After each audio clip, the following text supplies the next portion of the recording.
kadada, no? So for today's video, samahan niyo ako. So day off ko ngayon, pupunta ako sa palengke kung saan dito namimili ng mga mamurahing gulay. So stocks na rin namin. So tara, let's go.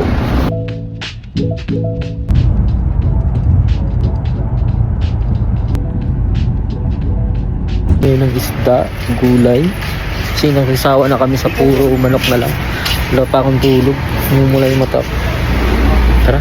Ito pala yung isda na bibilan namin. Yun yung palengke dito. Parang typical na palengke lang.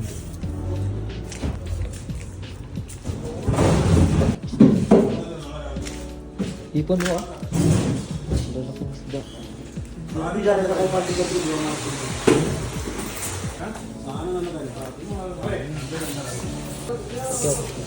Plastic libre. Plastic. Napitani. Tama ko. Titingin ko ng alimango. Ha? 18. Meron kasi. Isda dito, hindi makalain nyo dito sa Saudi Arabia. Walang dagat pero ang daming isda. So, napaisip din ako minsan, saan ko nito nakukuha yung mga isda natin? Wala namang dagat dito. So, tara, higit tayo dito sa palengke. Hindi ako makaabot.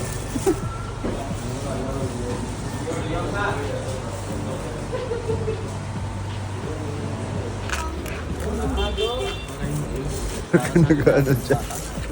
Ha? Buka tayo mais para sa nila itong baka. Fresh pa, di ba? Oo.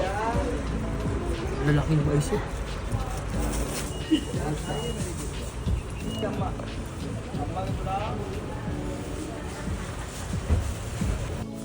Ang papayat naman talong-talong.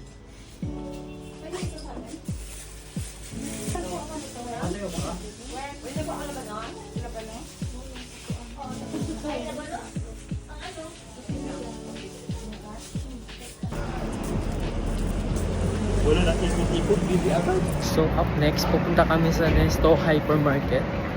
So dito naman kami mag-grocery. So tara, samahan niyo pa no? Let's go!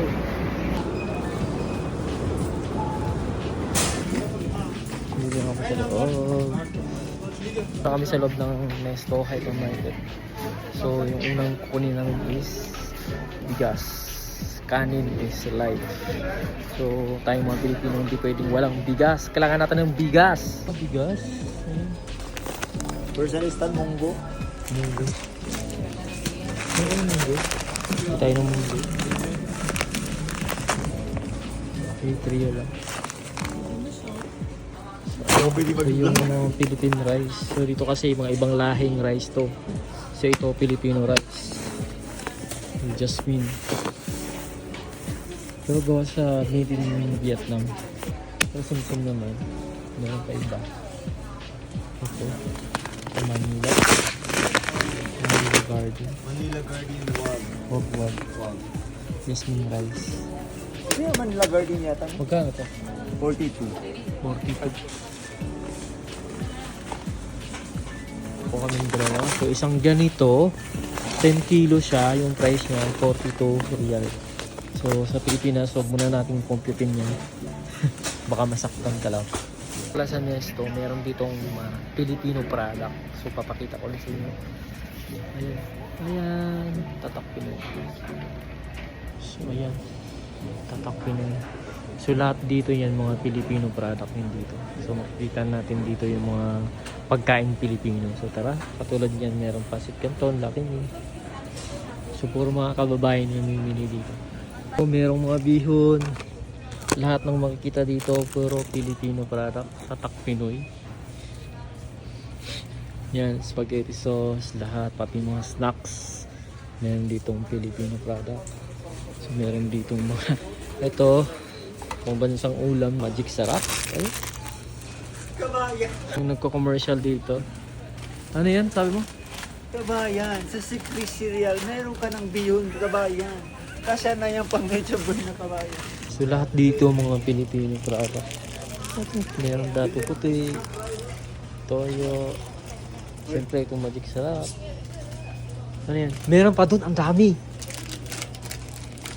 Mang Tomas. Ay, Mang Tomas. Ito Mang Tomas, favorite. Manghang to di ba?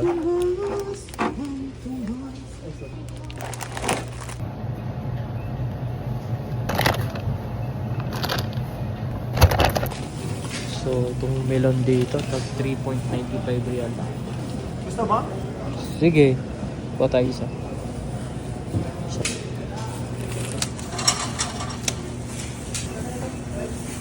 Kaunggo yan. Taging ito, tinatapon-tapon lang dito. Tapos ngayon 9 real dito, hayo. Be, mga gulay nila dito be. Giant talong be.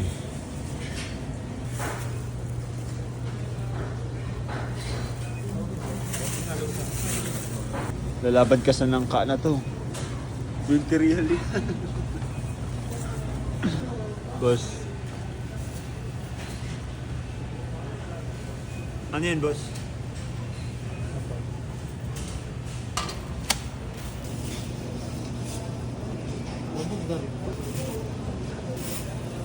So, ayun na nga, pauwi na kami, na-stress kami kasi nga hindi namin makita sa Google Map location yung uwian namin. Stress na stress yung kasama ko. So, ayan, pauwi na kami.